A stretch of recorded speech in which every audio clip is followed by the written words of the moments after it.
Were I to use a word association test and mention the name Jonah, what would your response be? Did you say fish or whale? Probably most people would. Almost everyone, when they think of Jonah, think of him as being swallowed by a large fish. Now that was, if you like, God saying to Jonah, I am looking after you and I am going to give you another opportunity to be who I called you to be. Listen to the first 3 verses from the book of Jonah in the Old Testament. The Lord gave this message to Jonah. Get up and go to that great city of Nineveh. Announce my judgment against it, because I have seen how wicked its people are. But Jonah got up and went in the opposite direction to get away from the Lord. He went down to the port of Joppa, where he found a ship that was leaving for Tarshish. He bought a ticket and he went on board, hoping to escape from the Lord by sailing to Tarshish. When did Jonah begin running from God? As soon as he heard the voice of the Lord speaking to him. Now, as we read through the scriptures, we see that God's voice is not easily mistaken. In the very beginning, right back there in the Garden of Eden, Adam and Eve heard the voice of God saying to them, "Where are you?" And it continues throughout the scriptures. God speaks to his people. He speaks to people. They hear and know it is God's word to them. God spoke to Jonah and he gave him a mission. Did he hear it? Oh yes, he heard it and he went in the opposite direction.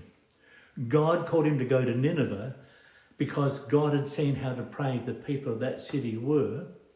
So what did Jonah do? He went down to the coast.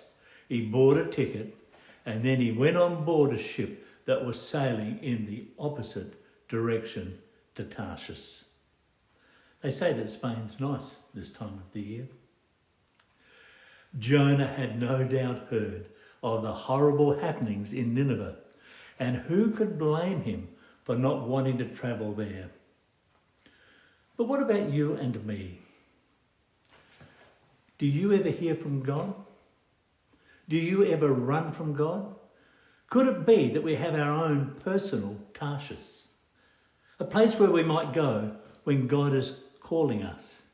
A place to escape God's presence when we do not have to think about God or what he is saying to us.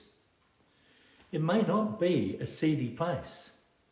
It might even be a golf course or a tennis court. It might even be a bowling green. It could even be a good book or a television program or going to the movies or going shopping. You get the point, I'm sure. There may be times when we would like to leave God behind, at least for a while. We don't want to do what he is saying. We hear this, but there is no escaping from God. No one ever got away from God by running. Just like God gave Jonah another opportunity to return to his calling, he gives us another opportunity as well. But if we continually refuse to listen, he may just use someone else, meaning that we miss out on the blessing and we carry guilt and that burden. We are responsible, and I will add accountable for our own decisions. I wonder if one day God might say to us, "Here is what I had planned for you, but." In Psalm 139, it reminds us, I can never escape from your spirit. I can never get away from your presence. So today, if you're running, listen again to the voice of God speaking to you and reflect upon the story of Jonah. Know that whatever you do, wherever you go, the Lord is already there. Don't run from him, run to him. That's worth thinking about. Have a wonderful week.